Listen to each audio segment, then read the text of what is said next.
All right, hello everyone, and welcome to round 3 of the Davy Dak fights. And I'm here with none other than JD Legend. I mean, it's the man that needs no introduction. I'm sure you guys all know who he is. Like I said, for all the other people I've had on, before I was a One Piece creator, I was a One Piece fan. And that started with watching all the guys that you guys watch as well. Obviously we had King Recon and Threevil, and now we have Jay. And I've been watching Jay for hold on, everyone. I'm sorry, you probably heard a little bit of feedback. My bad. It's fixed now, though. But I've been watching Jay for a long time. Some of the best reactions on the internet, no question. He's one of the people where when something hype happens, I got to go watch it. So without further ado, Jay, thank you for coming on, man. I really appreciate it. Of course, man. Thanks for having me, bro. Excited to be here. Excited to talk about the chapter and some agendas as well. Oh, we got lots of agendas. And I think we might as well just start off with the biggest agenda I think that's going on, and Kid and Shanks. So, I already watched your reaction. I know your thoughts, and I've been watching you for a long time, so I know your thoughts on Kid. But why don't you just what do you think's about to happen? I mean, you think Kid has a chance, or what's going down? I think Kid has like maybe a 20% chance, and that 20% chance is because of narrative. And Oda can choose who he wants to win the fight at the end of the day, but at the same time, the way he structured the story and the way Kid fights, the way Shanks should fight, the way the scaling has worked up to this point, Kid should there should be no scenario in which Kid beats Shanks, unless Kid has some unlocked power that we don't know about, unless he's gotten exponentially stronger because of the fight with Big Mom. There's no reason for him to beat Shanks. There's none. The only way I see this happening is if Shanks is like, hold on, wait a minute. This guy's kind of plucky. Why do we have to fight? Or somebody intervenes that causes Shanks and Kid to fight on the same side. That's the only way. That's the only outcome I see. That's it. Yeah, I'm pretty much with you. We briefly talked about it before the stream, but if Kid was coming up on anyone else, Big Mom, Kaido, I mean, maybe not Blackbeard because he has like reverse plot armor and stuff, but a lot of these other big names, like you're saying, I might give him a chance, but like it's Shanks. Like Oda, there's no way that of all the people Shanks would lose to in the story, it's going to be Kid, right? Of all the, I can't fathom it. And like I said, I think it's really funny that of all the people I could have on this week, it's you, because for those who maybe watched the Reverie, during the Reverie, I got on later onto the Reverie, and it's kind of hard to get a word in edgewise there a little bit because there's so many great minds trying to talk, and Jay let me speak. He's like, hey, wait, let Dak talk real quick. And of all the things I could have said, I was protecting Kid. I was trying to talk him up, and now we're here today where Kid's about to get stomped. So yeah, man, I mean, it's not looking good. It's not looking good for Kidland right now. It is not. No. And real quick, I just want to give a shout out to Mr. Bushido. I saw your super chat. You said you have to go soon, so I want to get on that real quick. You said I won't be here. I got work in the morning, but I think we saw the legs of Zunisha in the background in this chapter. If that's right, then that's another carrot hint. I thought that was just a tree, bro, to be honest with you. But I guess now that I think about it, Jay, I don't know if you saw it, but there's like the giant tree on the one side, and also if you look like in the back, it's like right whenever chapter again. Yeah, it's like whenever you see Kids, it's like you're looking at Elbaf from behind Kid's ship, and on the left-hand side, there's like it's like a tall, dark line on like the left-hand side of the panel, and it kind of makes you think it's a tree or something. And if you look in the distance, you see some other kind of shapes, I guess, back there. So yeah, it's kind of weird. But interesting. I don't know about the leg of Zunisha, because I feel like, I mean, I don't know, because how did Zunisha even get to Wano, I guess? Which we're definitely going to be talking about Wano today. But yeah, how did Zunisha get to Wano? I mean, I'm zooming Vivi cards and everything. Are you talking about the panel with Shanks in the background, or are they talking about Kid pulling up to Elbaf? It's Kid pulling up to Elbaf, if I remember correctly. And it's like, here, I'm going to try pulling it up myself. It's basically, let me see. I think we're like looking from behind Kid's ship towards Elbaf. It's like right. Oh, I see. On the left side. Yeah, on the left-hand side. So I feel like it's the Atom Tree, to be honest with you. But yeah, I'm pretty sure that's just probably like a giant tree, a giant beanstalk, or something like that. There's got to be a giant tree if Elbaf is supposed to represent Norse mythology, which I'm pretty sure it does. Right. there's got to be like the Yggdrasil, right? Yes. That Yggdrasil tree has to be some sort of factor there. Yes. And I think that giant tree is just the Yggdrasil. It's probably just the Atom tree. Right. It could just be that. Yeah, I think the Atom tree and like the Yggdrasil legend or whatever, I think are going to be linked. And if you look in the same panel where like the tree is on the left, or I guess what might be Zunisha, if you look in the middle, you can even see something else that's tall in the background. There's like a half silhouette. It's kind of like grayed out a little bit. There's like a couple vertical lines way back there. I'm not really sure what that is. It looks like the trees in Sabaody. What were they called? Do you remember what they were called? Mangroves. Yeah, those giant mangroves. If you remember the pattern that they had, the pattern kind of looks similar to one of the mangroves in Sabaody, but I doubt that's what it is. And the fact it's kind of like grayed out and way back there almost makes me wonder, like, if that is the Atom tree, like maybe there's like a lot of tall trees, like that's what Elbaf's known for, right? Maybe they have like a whole forest that reaches up there, kind of like Sabaodi's like a forest of mangroves. But no, that's interesting. Yeah, Bushido, I don't know if it's Zunisha's leg, but there is definitely something going on because it looks like there's multiple trees or multiple whatever they are. I don't know. I want to give another shout out to L for super chatting $5. I appreciate you. Do you guys see a Kid and Blackbeard team up? If Kid lives to see another day, I don't see him teaming up, to be honest. Like, I see Kid teaming up with Shanks and Law teaming up with Blackbeard, which, like, Parvision and I talked about this last night. I saw Par in the chat. Shout out to Parvision. But what's up, Par? Love Par. But I don't know. I know I mentioned that to you earlier, Jay. What do you think about that? Or Kid joining up with Shanks or Blackbeard, or I don't know. Do you think any team ups are going to happen? I don't think so at this point. I think Kid and Law have too much of they're way too headstrong now to kind of subject themselves to rule under someone else. I mean, if Kid didn't submit to Kaido, I don't see why he'd submit to Shanks at all. I think it's just against Kid's nature to do that. I mean, teaming up is one thing, but like, what would the goal be? Right. Why would Kid team up with Shanks? There'd have to be a reason. The only reason Kid teamed up with Luffy is because he wanted to fight Kaido too. And then they ended up having to fight Big Mom because he already had beef with Big Mom anyway as well. So Kid's like, all right, well, I'll just take Big Mom. And Law doesn't really like to be subservient to anyone as well. And he teamed up with Luffy because he wanted to kill Dofi. And then he's like, all right, well, we're gonna kill Kaido now. So it's like, why Law would team up with Blackbeard? It just doesn't make sense for his character. Yep. To me personally, Kid, and same thing with Kid. I think it doesn't make sense for characters to team up with them. Yeah, I think the hardest thing with Kid is we don't know what his dream is, right? Like, we can assume it's to become Pirate King, but I don't think he's even said that, right? I think he said, like, maybe conquer the seas or something like that, but I don't know if he said like that, because like Law wants to find the Will of D, right? That's his goal now. So and something I think is interesting is, remember, Shanks was like, give me your poneglyph rubbings and leave if you want to live or whatever. So that almost tells me that Shanks doesn't have all the rubbings yet, right? Which is interesting because he just said, let's go get the One Piece. But if you think about it, it's like, well, which one wouldn't Shanks have? Maybe Big Mom's, right? Because like, how would he have snuck in and gotten it otherwise? Like, it's possible. Like, Roger did it, but because like he might have just had the one from Fishman Island because it's missing. He might be the one who hit it. He could have just snuck into Wano and whatever. And he's probably friends with the Minks, so he could have got the Zoe one, but the Big Mom one's the tough one, and that's one that Kid has. So that's why whenever there's like a team up discussion, like that's where my head goes, is like, we don't know his dream, but we know that, or we don't know, but it seems like they might have each other's like missing rubbing. So what if they, team up because Kid's like, I just want this one specific thing, like just because he's about to die probably. Like, of course, Shanks is going to like threaten him or whatever. And maybe Kid's like, all I want to do is this, and I'll give you the rubbing if I can still do this thing. So it's like a team up, but it's only because Kid's like, it's almost like an alliance with Luffy. Like, I want this one specific thing, and then that's it. We can team up. But then why wouldn't Shanks just kill him? So I don't know. That's what I'm saying. Well, my thing is, when Shanks definitely doesn't have the Zoe. He doesn't have the Zoe poneglyph at all. You don't think so? There's no way he would. No, there's no one would know about the Zoe poneglyph except for Roger. But he went there, right? Roger.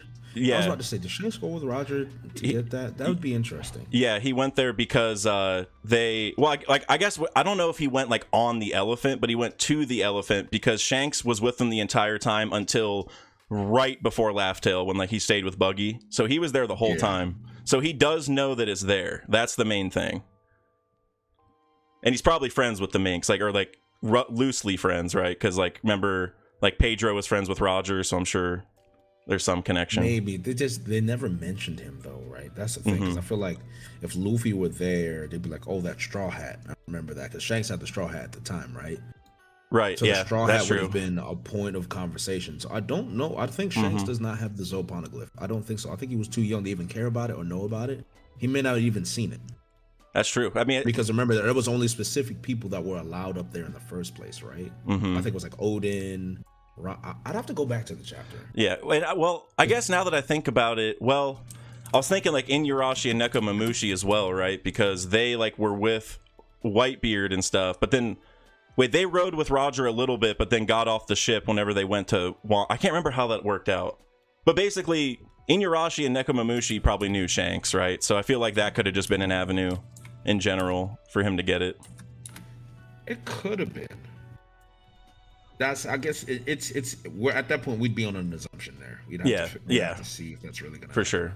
But either way, I guess the main point though is we know that Kid has big moms, right? And Shanks probably needs that one. So it's just mainly maybe there's some quid pro quo of sorts, you know what I mean? But like we were saying, why wouldn't Shanks just kill him and take the rubbings? You know what I mean? Like why even have Kid as part of the equation? Unless the red hair is important. But I don't know. That's like a little too... I don't even know what to call that. If it's just like a red hair connection and Shanks is like, I don't want to kill you type thing. Yeah. I don't know. I feel like Oda's setting this up in a way where it's like, hey, this is the end game. Right. Rookies fighting all the rookies or the would-be rookies. Yep. What wouldn't surprise me is if another supernova shows up. Rouge, man. That's what I'm saying. So like Rouge, Capone. Ooh. That would be interesting because that's what I'm saying. Like the only way I see Kid surviving is if someone else shows up. And if you notice with all these supernova, someone else always shows up. Someone else is almost always involved. Unless we're at the point now where these guys are 3 billion berry bounty men. They generally believe they can take on a Yonko. They beat Big Mom. So they have it in their mind. We beat Big Mom. Right. So that whole psyche, they feel like they can take on anybody. I think it's just the case. They just don't know who they're messing with Shanks. Exactly. I think it's ignorance. I think what's happening is, like the prior 4 Yonko, Blackbeard, Shanks, Big Mom, Kaido. I think we're about to see like each set of 2 is a totally different animal. Like Big Mom and Kaido, those are like the old guard, and like Oda's showing us that maybe they aren't, as good as we thought because like they've been around so long and they haven't been that successful and stuff, and they're the first ones to lose, right? And then now maybe Kid and Law think they're like hot shit, and so they're like, all right, well, let's go take on the other 2, and it's like, whoa, like Shanks and Blackbeard are not like that, like you don't mess with them like you mess with Kaido and Big Mom, which like Kaido and Big Mom were already tough to mess with, you know what I mean? But yeah, I think that's what Oda's showing us is like these rookies think they're hot shit now because like, oh, they beat one Yonko, they're just gonna keep going, and it's like no, like that's not, it ain't that easy, so yeah. But on the other hand, I do think there's a chance where Law and Blackbeard team up because of the will of D. You know what I mean? Because Law wants to find out the will of D, and so I can just see a scenario where like if Law's about to die, he would rather team up, and figure out what the will of D is than die. But Law's also like a good guy, but also he's kind of been like a good guy, but he's also like a pirate. Like he had like 100 hearts. You know what I mean? That one time. So I don't know, man. What do you think about Law specifically? Like, or do you think, does he have a chance against Blackbeard? I guess that's the other angle. No. I agree. No. Blackbeard is top. To me, Blackbeard is the most powerful pirate we have in the world right now. Is he your top 1? If Shanks fights him, he's losing. He in your top 30, he's top 1? Yes, he's top 1. Bro. He's been top 1 for the last 2 years. Bro, man, I need you on my top 30, man. I needed help last time. I had him number 3 and people were roasting me. Bro, thank you. Were they upset that he was 3? Oh, did they think he should be lower? Way lower. They were disgusted. Way lower. They thought like they were mostly upset with that I had him over Kaido, and I'm like, look, I mean, I'm not trying to say Kaido's weak or anything. I'm just saying the Blackbeard's like big time. You know what I mean? Like, I mean, he scarred Shanks. We don't even know how that happened, and that's before the fruits. He took a Whitebeard punch point blank. I mean, like, who are these people? Like, what are their names? I need to know because I'm confused. Like, what do you mean upset about what? Hey. Because like, bro, let's see. We got a couple people. Let me say, I got to bring out the receipts, bro. We got Preach. We got that One Piece talk. Preach. One Piece talk. Okay, Larry. I got a. Oh, you know Larry? Larry was the number one. Met him. Oh, hey, I met Larry. Hey, shout out to Larry though. Hey, shout out to Larry. I love Larry. But the Blackbeard take, maybe we'll get all three of us and we'll have a little talk because he was, man. But hey, shout out to that One Piece talk though. Even though their Blackbeard opinions are, a little iffy. Yeah. But little iffy. I mean. I had him top 1 last year too. I moved him down a little bit because Shanks popped into the story and stuff. You know what I mean? But it's a toss up for me. For me, it's very simple. I think people underestimate that darkness fruit way too much because a lot of these fighters, their ability is rooted in devil fruit usage.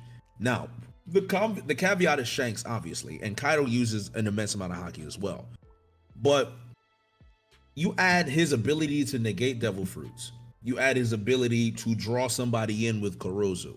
You add his ability that even if he can take Blackbeard can take a lot of damage. It may hurt him a lot, but he can take a lot of damage. Yep. Right? Mm-hmm. If he takes double damage and is taking quakes to the face and still being okay, there's something weird about him. Bro, and then keep going. You know he's proficient in haki because some people like to forget this. When we were in Impel Down, Blackbeard was like, oh, it seems your haki's gotten stronger. Luffy wasn't even aware of haki at the time. Oh, that's true. Blackbeard has the ability to sense the haki of somebody else. Then you add in the Shanks feed.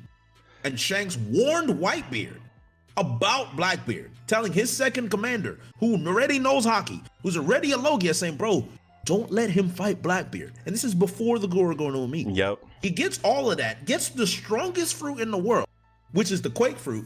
You give him 2 years to be comfortable with it? It's curtains. Who's beating him? It's curtains. Like, who's actually beating him besides Sun God Nika? Bro, how people forget chapter 1059. S-Hawk came right at him and you just put up his forearm with haki and just stopped S-Hawk in his tracks. And then S-Hawk next swing cuts the whole mountain in half on whatever, Amazon Lily, right? It's like, to me, I think that's it. Is people say like he doesn't have feats, and I'm like, I mean, every time I see him, it's a feat. Like he hasn't like feet. Tons of feats. He hasn't gone toe to toe in a. Well, actually, I take that back, man. We saw him beat Ace, and Ace tied Yamato. You know what I mean? Like he beat Ace 1v1. There wasn't even anyone that intruded. He beat him 1v. Dude, oh, I love this. And people always bring up the double damage, and I'm like, dude, he can take 5 times the damage if he has 10 times the health. You know, like who cares? Because the dude, because like against Ace, dude, he was getting like lit up, like literally, like getting like he had like fire going through his chest and all this stuff, and he just gets back up, gets hit with a Whitebeard, a Quake punch, gets back up. Like to me, what's it matter if he takes more damage? Like Oda's not going to make that matter until probably never. It's probably just he's probably planting that nerf early because by the end it'll seem so unrealistic that he loses that like that little tidbit might be the only way that he actually like gets hurt enough to lose or something, because up to this point it hasn't mattered at all. You know, like look at Akainu. Akainu was down for a long period of time after getting Quake punched. Blackbeard gets Quake punched, he's up in 2 minutes. Not even 2 minutes, 2 seconds. Not to mention, you know, people always talk about portrayal that matters. People gas up Marco to the heavens because of portrayal. Mm-hmm. If Shanks is wary of somebody, that's more than enough portrayal for them. Yep. And that's pre-Yami Yami. It was pre-Gora Gora. So if you have someone like Shanks who's pulling up to Marineford and stopping, is wary of somebody. Yes. And then Blackbeard had enough knowledge to be like, I don't think I'm ready to fight you, Shanks, but I will be. I think he's ready now. Dude, and that to me is the reason why he's deserving of top 1, is because he won't take a fight he's gonna lose, which is like such a cheap way of looking at it. But for me, it's like, all right, if Blackbeard fought anyone else that's like a top tier, he's only doing it when he's ready to win, you know? So it's like, it's again, it's kind of like plot armor, but it's different because like Luffy will run in and it's like no matter what happens he's gonna win, where Blackbeard's a reverse, where he's like, I'm not even going in unless I know it's a W. So for me, Blackbeard's mindset to me is a undervalued combat trait, you know what I mean? So No, man, this is one of the biggest reasons I was pumped to get you on here, man. I need more Blackbeard support. It's one of my favorite characters in the story. Like ever since I met him, man. That the scene on Jaya, top tier. Oh my god, yeah. No, like we just did a whole the last One Piece reel I did with Recon was all about Jaya, and like this guy. I mean, he's my favorite voice actor. You know, the voice actor for Thorkel, for Shinsui, and like everything about Blackbeard, I love. Like, yes. He is the true embodiment of what a pirate is supposed to be. It's not Luffy. No matter how much people want it to be Luffy is not the real embodiment of a pirate. Yep. Blackbeard is the to a T embodiment of what a pirate really is. Always looking for an opportunity to pillage. Always looking for an opportunity to get ahead. Sailing the seas on a big raft, not caring about nothing. Blackbeard doesn't care about anything but himself.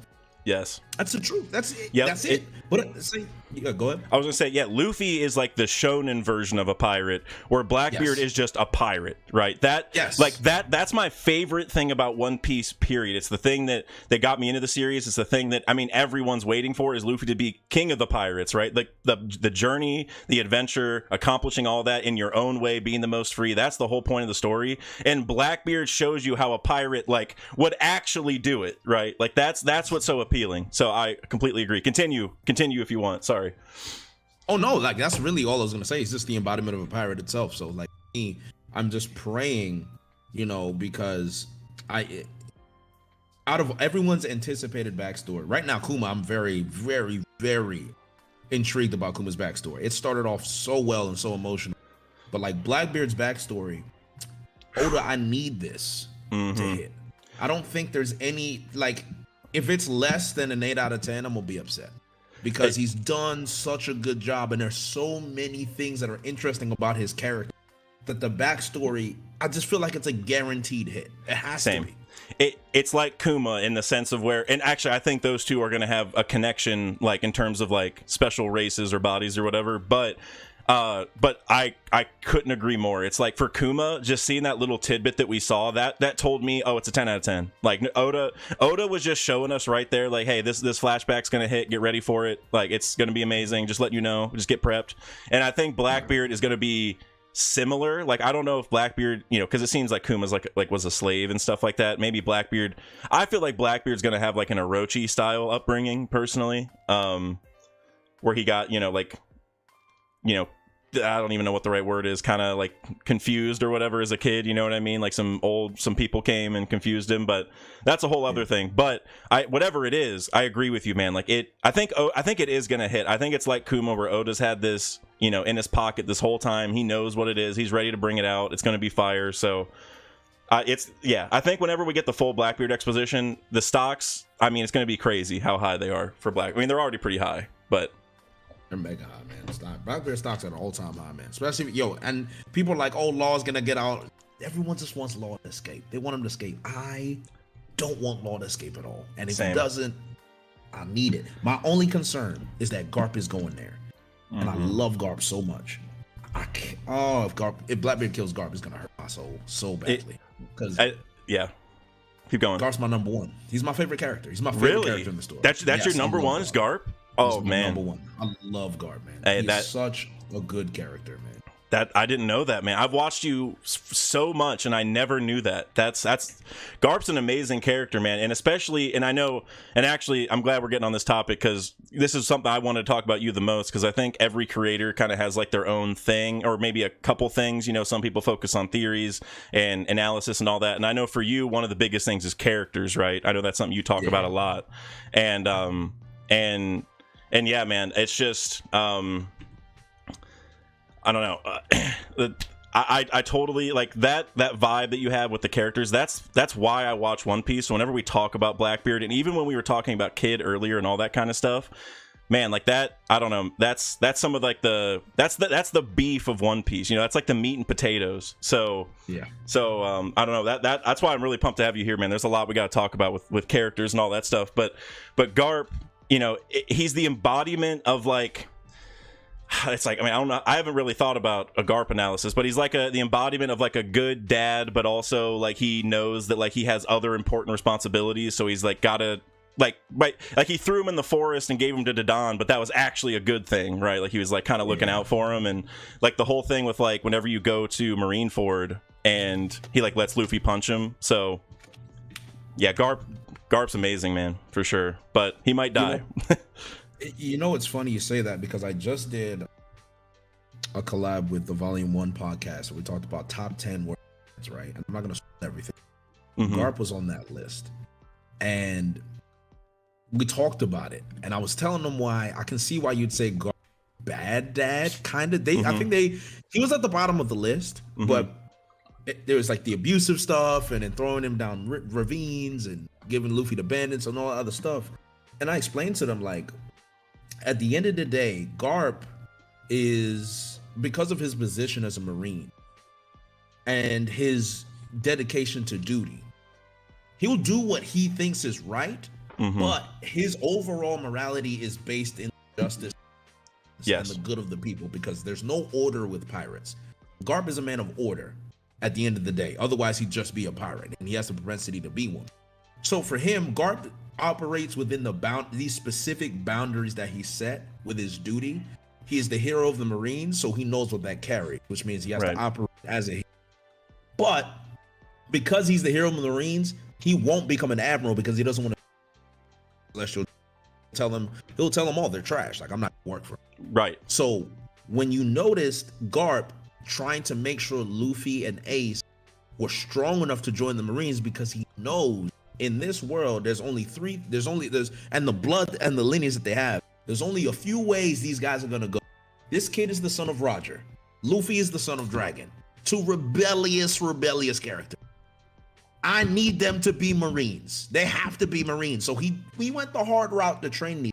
And if you notice that campfire scene, the beautiful campfire scene in the ASL flashback, Ace, Luffy sleeping, and Ace is, and he's like, Ace, you guys are gonna grow up to be good Marines. Like, and it's in that moment. I love those soft, quiet Garp moments, because you see a lovable and happy character, but it's those moments where you see Garp just relaxed and talking, and he's profound when he speaks. Yeah. So like everything Garp does, people think it isn't without fault. His character and his carefree nature. Garp is considering everything all the time. He has a duty to his family, but he has a duty to the Marines. He has a duty to the world. He has a duty as an moral officer. Like there's Garp is such a complex character because he has to consider every single action he does. It's why it hurt him trying to fight Luffy. He couldn't punch Luffy because that's his grandson. He's not when it actually matters. And then Ace, he's on the scaffold with Ace, and he's like, God damn it, Ace, why do I have to be put through this? And he cried. Like it's moments like that when you see a character and you see the complexity and you see the internal struggle. Well, you don't even need the introspective thought. You just see it. Oda just wrote it plain for you to see. And that's why when I look at Garp, I'm like, if Garp dies, I don't know, man. I just don't know.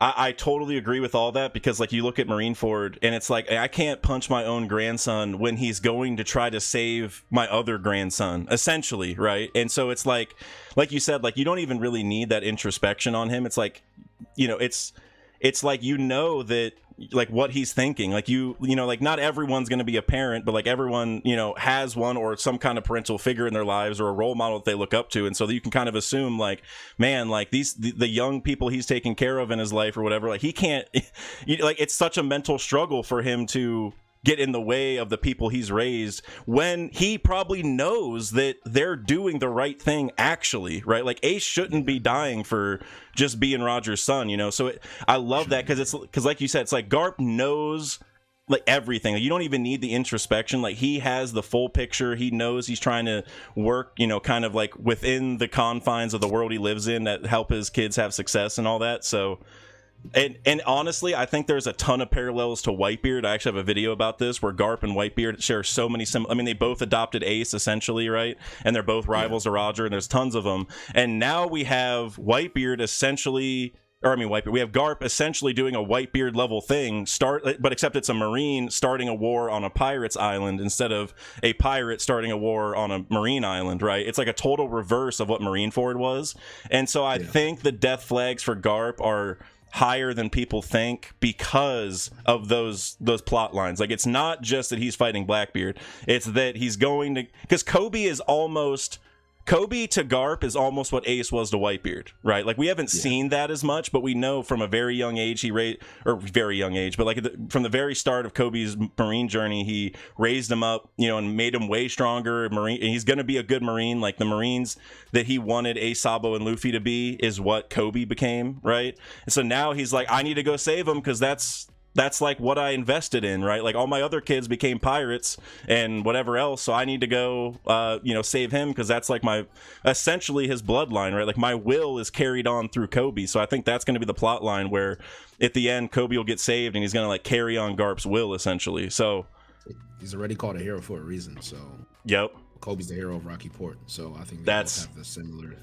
situations. And the fact that Blackbeard was at, we didn't even know that. Right. And real quick, Jan, just real quick, your mic keeps cutting out a little bit. I don't know if that's just me or if you can like move it closer to your mouth. I don't know what it is. I don't know if it might just be me, but I just noticed that's really odd. Yeah. I wonder. It might just be me though. Does it just like randomly cut off when I'm speaking, or does it just like randomly cut off in general? It's like at the end of a word, randomly it won't finish the word. But so it's like you'll say 5 words. Yeah. Yeah, I know why it does that. Because the fan on my mic. The sensitivity. So I have the what's it called? I think it's like a compression gate or something, a noise gate. Right. So basically, when I speak, you only hear my voice, and then it just like chops out. So I can actually just fix that. It wasn't super bad. I just saw a couple comments. Like we know what the sentences are. It's just we know what you're saying though. If I turn the volume up a little bit, it'll be better. So. Yeah, but thank you, man. I appreciate it. It's man, with all like the filters and stuff I use, I totally know how it is to like keep the noise out. So but yeah, man, it's what's your like final opinion? Like, do you think Garp is gonna die here or no? I think yes. Fortunately, I would make sense if it does. Mainly because Garp is tied to rocks. Mm-hmm. Blackbeard is tied to rocks. I think a large majority of Garp's character is tied to rocks. So what I need Oda to do is actually show us in Blackbeard and rocks, so we can get that knowledge of rocks that Garp has. Because remember, Garp also fought rocks. I'm assuming he fought rocks on multiple occasions as well. Mm-hmm. So it's like Garp senses something in Blackbeard. He's like, yo, you're back on my vibe. It's a flashback to the Garp dying at the hands of Rock's clone, or the son of Rocks, or his will. Going back to what made him a hero in the first place, it just makes sense. It makes sense for that to be the end of Garp, and for Luffy to have motivation to really, really like. Okay, right. He's got to go. Oh, sorry, I was going to say you cut out real bad right there at the very end. Yeah. What was the last thing you said though? That was all.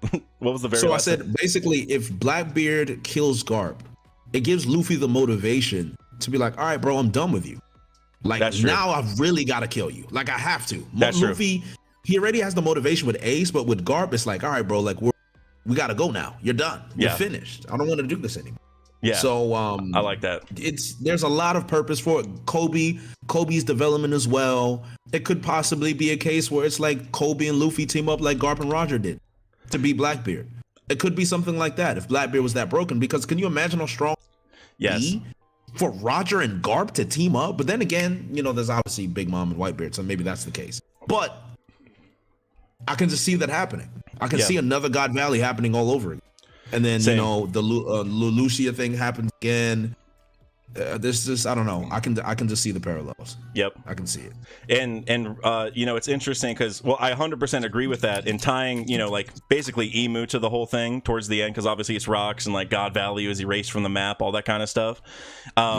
Imagine like you know, Blackbeard said that his power is so strong that even light can't escape, and the Lucy attack looked like light, and that's a theory I've had for a while, where Imu's going to have light powers, or maybe like star powers, or whatever it is.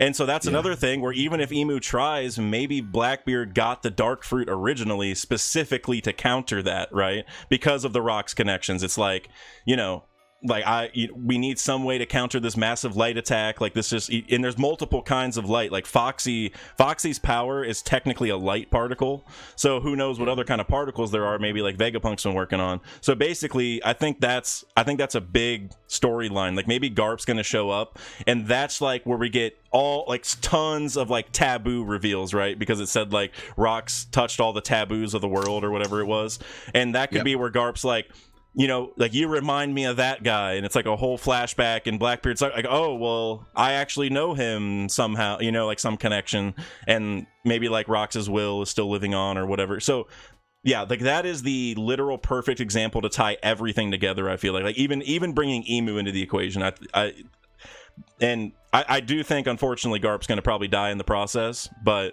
yeah, I mean, I could even see like Sengoku dying potentially. I know that's kind of crazy, but like Law's at risk, right? That's like, I feel like Sengoku's just gonna die of old age. He's done. He's retired. He's like, I'm not fighting no more. Yeah, y'all got it. Law's the only one that he would care about, right? Because of Corazon. So yes, but even then, I think he understands that Law's a pirate through and through. So unless Law's a part of Sword, so that's the case. But which might be. That might be, but I feel like that would have been revealed at some X Drake and Kobe. Then again, Kobe's a part of Sword. Law tries to save Kobe. I mean, yeah, maybe. There's another setup for it. There's another setup, and Aokiji as well. So like, Aokiji is also, and I know Garp and Aokiji have a good relationship as well. So that could be something. Yeah, that's what I think. I think there's a chance where, you know how like in Marineford, like basically Ace could have escaped, but Akainu was talking trash about Whitebeard, so Ace turned around. I could see the same thing with Garp and Aokiji, where like Garp dies and like Blackbeard's talking smack, because Aokiji said to Luffy, like, I owe your old man a favor, right? Or like Garp, I forget, he talked up Garp. He said he's like friends with him and he appreciates him. So it's like, that tells me like maybe it could almost be a trust thing too, right? Like, because Blackbeard wants to make sure Aokiji's not gonna, you know, turn coat again, I guess. So I could see that, where basically Aokiji, you know, maybe Garp does die, but then after the fact Aokiji's like can't handle it, you know what I mean, like talking smack. Yeah. But he's got to break his cover at some point. I don't know when, because there's no way. I just know when Aokiji and his character going along. It's like I think if Kobe's life is in danger, I think he'll stop it. That's the thing. If Garp dies, I don't think he'll stop it, actually. Personally. Unless Aokiji's actually a part of Sword. Which could be the case. I mean, now that Stussy has been undercover in CP0, you know, it's it's for me, that's a cool plot line. I think, like, you know, it makes sense as it's written so far, I guess. But it's, to me, that's, now I'm asking, like, who else is a traitor? You know what I mean? Like, if you're in CP0 and they didn't know, like, you know, no one's off limits. You know what I'm saying, for being a traitor in another group. You know what I'm saying? Yeah. So. Real quick, I want to get to a couple super chats and members that I missed earlier. Mr. Bushido, you super chatted €2 and said, I'm back. I'm glad to see you back already, if you're still here, though. Have an idea. Kid beats Beckman. P.S. Where's Yama? You mean Yamato? Yamato is chilling on Wano, unfortunately. But unless you mean someone else. I think there is a Yama in the story. But Kid beats Beckman. I definitely don't think that's happening, because I think it seems like Beckman is the one who knocked off his arm to begin with. Not like confirmed, but it seems like that's the case. Yeah. So yeah, I can't. I mean, like we were saying earlier, man, if Kid didn't get to see Shanks last time, he's not gonna win this time. It's like, you know, when Luffy lost in Act 1 in Wano, and we're like, oh damn, like Kaido's tough. I mean, at least Luffy got to go punch him. You know what I'm saying? Like, Kid didn't even get to see Shanks the first time, so to me, this is like, you know, maybe, I don't know, maybe his railgun is near even with Beckman's, like, lowest tier shot. You know what I mean? Maybe. Yeah. But well, that's someone said something really funny in my comments, and they said like, how trash be for him to lose an arm to a bullet when his power is magnetism, and I'm like, that's kind of wild. I love it. You know, like, can you imagine that? I don't see it. It'd have to be, I don't know, like what. I think it's gonna be like a hockey blast out of the gun. Like there probably is a bullet, but I'm thinking whenever he pulls that trigger, it's just like a Rio blast. You know what I'm saying? Like he almost uses the like propulsion of the gun, you know what I'm saying, to like up the power of his hockey or something like that. I'm presuming it's more than a bullet, you know, but would be interesting. But or he puts hockey on it and kid can't mess with it, like magnetism wise, right? Like if the hockey's so strong. That's a possibility. And also, I wanted to mention this earlier, but like to rub salt in the wound, like not only is Kid facing Shanks, like Oda had to throw Dory and Broggy in there. You know what like it's like almost like we haven't even talked about that because it was just so like randomly thrown in. But bro, like it's just not possible, I feel like, for Kid. Like this is where we see how strong Shanks is. I feel like, you know, just to understand what it means to mess with the Shanks crew, because I mean, if you're bringing Dory and Broggy, there's no L's to be had. You know what I mean? Not yet, at least. That's the thing. Like, I think we saw Dory and Broggy so early on. So some people may think we don't know how strong they are. When you think about Big Mom casually using and then us seeing Dory and Broggy using Elbaf Spear as well. Right. I was like, all right, well, they're using Yonko level attacks. Yep. I'm not saying they're Yonko level, but if they're using things like Elbaf Spear, bro, like... Even Luffy dodged the Elbaf Spear. Like, nobody wants to get hit by an Elbaf Spear, man. All right? Like, just nobody does. So it's like, at the end of the day, they could just use Elbaf Spear and knock the ship off. If they really wanted to, they could end it right now. Right. And also, bro, I mean, what if Shanks and Beckman do an Elbaf Spear? You know what I'm saying? Like, if Kaido and Big Mom team up, you know what I'm saying? Like, I mean, I'm sure, like, the sheer fact that Shanks is on Elbaf and seems to be friends with the Giants tells me that any Giant techniques are going to be fair game, you know what I mean, for Shanks to use. So yeah, dude, like you said, like Luffy didn't want nothing with the Elbaf Spear or the Okoku Sovereignty, whatever it was called, right? Ocean Sovereignty. Yeah, but yeah, dude, like I don't know. And also Kid's the one out at sea, bro. you know what I mean? Like if his ship gets a hole in it, he's done, you know? So I don't know, man. I feel bad for Kid. I mean, when it comes to Kid, man, like I had so many expectations for him, and that's because I really saw him as the one rival to Luffy as a pirate. Like that was his rival, and Oda had built it up in a way where he was the rival. You know, the highest bounty, evil. He's going out and facing other young. He was also captured by Kaido. He was also beaten by Kaido. You have Udon Prison, where they're competing with each other, you know, and it's like my expectations for Kid were like, yo, man, like magnetism. All I'm seeing right now is him gathering a bunch of weapons. I'm like, okay, I would be more moved if he coated all the metal that he had. I'd be more moved, but Same. He doesn't. So I'm like, I can't be moved by that because at this point in the story, physical attacks only mean something if you're using hockey. Yep. That is the ground that Oda has laid. But because Oda doesn't show Kid using hockey, he doesn't even mention the hockey, nothing. It's all based on assumption. And then when he's attacking Big Mom, it's all blunt force attacks. Kaido, blunt force attacks, wrestling moves. Things that won't do anything to either of them unless you're using hockey, because we just saw Luffy use Red Rock. So when he uses Red Rock, Kaido's like, oh my god, that hurt. Wow, this is actually hurting me. We're seeing damage on these guys. It makes sense. It wasn't till Law started using his awakening and making Big Mom vulnerable that Kid's physical attack started hurting. Yep. So then my question is, Kid on his own, I need to see either the hockey or the damage that he's actually. the railgun, which is one thing. Okay, you have the railgun.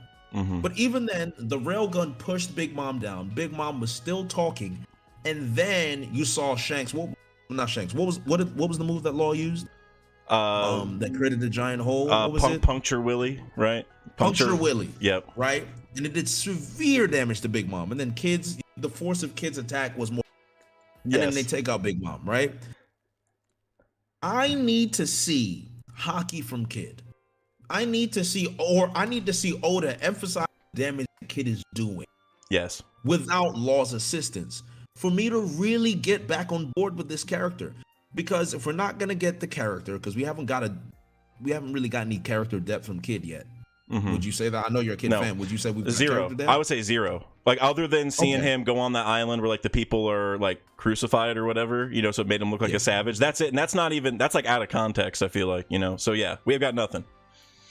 Okay, so then we don't have the character depth, and we have the attacks where, well, mind you, like they would be cool if we knew they were doing something, and we can assume they're doing something. But with Oda, he takes the time to show that the attack, even Sanji's Diablo Jambe, and he kicks Queen. Queen is like, oh my God, this is hot as shit. Yeah, ouch, right? Right. You're seeing that. You're seeing the impact. Oda never shows the impact of Kid's attacks, and that's what frustrates me so much. Then you see the giant bull, and everyone's like, oh my God, it's a bull. And I got pissed because I'm like, that's it, a bull. Yep. So it's like, I wanted Oda to really give the care to Kid that he gave in terms of building up his character, and I haven't seen it yet. Yep. We have a chance to do that with Shanks, but my concern is Kid's fighting style. If Shanks is a hockey master, we have Kaido using side, we have. Yep. If Shanks, I'd be shocked if Shanks can't use future sight. Oh yeah. Kid is not really a speedy fighter to begin with. Yeah, well, Shanks can cancel observation hockey in future sight. Yes. Right? So it's like even worse. Like even if Kid has it, it don't matter. Almost. You know what I'm saying? So it's like I don't have that. My problem with Kid, and this is without the slander and the top, I need something to grasp onto him for me to like. Yep. And I don't have anything. I'm with you. For some people, they may find something, but I don't have anything that I can grasp on with Kid. So there's nothing there for me. There's nothing. Yeah. I'm with you 100%, dude. It's like if you compare Law and Kid, not even power wise, don't even look at Wano, just look at like their purpose in the story, the character building, all the backdrop that they have, like the tender love and care that Oda has given Law. When I believe he himself said like he didn't expect Law to be that popular, and like Kid was the one he thought of first and was supposed to be the main rival and all that. But we've seen Law constantly. Law's like the fourth most popular character in the story, and Kid's just on the back burner, bro. Like it's bad, like real quick, just so I don't forget. Shout out to Gintone for becoming a member like 20 minutes ago. I forgot to say that earlier. Appreciate you, bro. Also, Gintone's a great creator. Everyone go follow him. But anyways, other than that, Kid, the thing with Kid is that, like you said, there's been no hockey feats, right? Even when we were on the roof, he's like, "Oh, Kaido can be hurt by hockey." It's like, yes, bro, yes, bro. You obviously haven't tried very hard. If that's like surprising you, and then also like everyone's doing their attacks, and what's he do? He's like, "Let's see if you can stand being crushed." Kaido's like, "That's fine, bro." Like, I mean, you aren't doing you got no hockey on that. Like, I don't know what you think that's gonna do. So I'm with you, man. Like, but then again, maybe like what we're talking about is what happens with Shanks, right? Like, imagine this. Imagine like he loses his other arm, and then he just starts begging to Shanks, like, bro, like, I'm not strong enough, whatever. And maybe Shanks uses it as like a tool for Luffy almost, right? Like he almost uses Kid as like, all right, like I'll help you learn a thing or two, but then you got to test Luffy, and then Kid just stays behind in Elbaf, and he's like, just waits for Luffy. It's like, Kid, like, you have to stay here, and if you can't beat Luffy, then then you're dead or whatever. You know what I'm saying? Like, he gives him another chance if he can do that. It's like a test. That might be an angle, because then that's like we get a little bit of character building where Kid's like, man, I breezed through this journey so far, and now that I'm meeting some of the top tiers, I don't stack up. And Shanks is like, I've been there before, here's what you got to do. You know what I mean? But it's like, but for me to show you this, I need this. But like you're saying, man, this is all just pure speculation. It's like hope. This is hopium that some of this happens, man. So yeah, it's sad, man. Kid, I had such high hopes, like you said. When I first met him, he had a higher bounty. We saw like I said, the crucified people or whatever. I was like, oh yeah, like it's gonna be great. New world, they're gonna be racing each other. We're gonna get updates. Like he got poneglyph rubbing, it's gonna be dope. But then whenever we get an update that he got a poneglyph rubbing, it's like a bad thing. You know what I'm saying? It's like he went, like everyone's like, oh, he lost, and he's like, no, I got what I wanted. But the news is saying like he lost. You know what I'm saying? Like whenever he went to Big Mom and stuff. So it's like he's always getting dunked on, bro. Always. And we gave him credit for it. It's like, yo, he left alive. He left with, you know what I'm saying? Like, there's no shame in leaving, you know, a Yonko territory alive, right? Because at the end of the day, Luffy didn't beat Big Mom. Didn't even hurt Big Mom. He didn't even hurt Big Mom. He used the gear for a punch and fell asleep, basically. If we're gonna be honest. So like, Luffy did the same thing. Sanji even kicked Big Mom because he knew how much like she wasn't gonna get hurt. You know what I mean? They both attacked her, and that shows you right there, like. I don't know, Kid. I think the way that Kid got the poneglyph rubbing is that Smoothie has the hots for Kid, and so he just like wooed her. You know what I'm saying? To go get the poneglyph. Like it probably wasn't even a strength thing. Because I mean, I know it sounds funny, but like, bro, like you know, Kid is supposed to be like a rock star type thing. You know what I'm saying? And like. I know Smoothie is like the top, like the strongest daughter of Big Mom, who obviously has like a million husbands. You know what I'm saying? So it's like, you know, we didn't see anything about Smoothie for a reason, which is also bad because Smoothie has been almost as pointless as Kid. But, you know what? I can't do that. I can't abide by that. Smoothie falling for Kid. That's just so bad for Smoothie. Smoothie's already useless. You know? Smooth thick, man. Oh man, Smoothie's one of the biggest disappointments. It's also another huge disappointment. It was Oda cooking. That's why I want the Kid and Smoothie connection to happen, because they're both like pointless. You know what I'm saying? Like disappointments. Like I just think that'd be so funny. Yeah, I don't know. Like you said, I hope that's not the case, because I hope Smoothie's more impressive. You know, like I've heard theories that like Smoothie drained Big Mom, like because she had lava in her, and that'd be kind of cool. Maybe she like used the lava for something, but it's still hopium, you know. Real quick, I want to give a huge shout out to Ty Will. I believe that's the same Ty from Randy streams, correct? I believe. Ty, appreciate you. Thank you for the $50. You said kids' devil fruit powers are holding Jay's chair together. Listen, bro, at this point, this chair, I just need a new chair. At some point, I'm gonna get a new chair. What's the history of the chair? So the history of the chair is in the Reverie. I got tired of sitting on the chair because it leans down a little bit and it's like really squeaky. Okay. Oh, you cut out like that whole sentence. By the way. Okay, so the history of the chair is that it gets really, really squeaky. Okay. And it's also like seats low, so it's very uncomfortable to sit in after a long period of time. And in the Reverie, I just pushed it aside to the back, and it was still in the camera. And like if the thing on the side back there, it looks like eyes. So Jay's chair is staring at him and it's glaring at him. It's like it got to the point where like while everyone pushed the chair out of the camera, and it's crazy. Bro, that's hilarious. Whole meme around it. Yeah, this chair is a really ratty chair. That was when you hosted the Reverie, like a little over a year ago, right? Oh, bro, that's yes. I vaguely remember that now that you mention it. I think like just the chair being a thing, but bro, that's hilarious. And Ty, thank you, Ty, I appreciate you. 50 bones. I know. I think that's my biggest super chat ever. I think so. I appreciate you, man. And shout out to the Savage crew too, by the way. It's funny because I know Ty, like I said, I watched all these creators, like you, Randy, everyone else, like almost religiously. So like I know the biggest names like from the comment sections, like from the streams. You know what I'm saying? Like I know some of the biggest names, and like for instance, Brandon King. I saw Brandon King in the chat earlier. Like one of my first streams, I saw Brandon King chat, and I was like, oh, I recognize that name from Randy's stream, and I got real pumped. So thank you guys for the support. I really appreciate it. But all right, Jay, something I want to move into a little bit, and I know you and I talked about it a little bit, and this is one thing, like during the Reverie, I like made a mental note, like I want to talk to you about this, is Kaido's flashback, or lack thereof. Yeah. And I'll start briefly, and then you can let me know if there's anything you want to build off of it, but I feel like Oda had like a home run set up. It was like he was in the MLB and had like he was like playing T-ball at the home run contest. You know what I mean? He had the ball on the tee and could have hit a home run and just didn't. He hit a single. You know what I mean? Instead. And I know what everyone's thinking already. They're probably typing, oh, we're gonna learn it. There's too much important stuff tied to it. God, this rock stuff, Jesus is Lord. And for me, I'm like, bro, there's 100 other things we could talk about than just telling me about God. But like, why does he think Onis and humans aren't friends or whatever? Or why did he pick Wano? Or I mean, there's a million other examples. So Jay, what do you think? I want to hear some unfiltered thoughts. One, to the people that say we're gonna get it in rocks, I need you guys to understand. It's too late. The problem is timing. Timing is everything. Timing is everything for the placement of the flashback.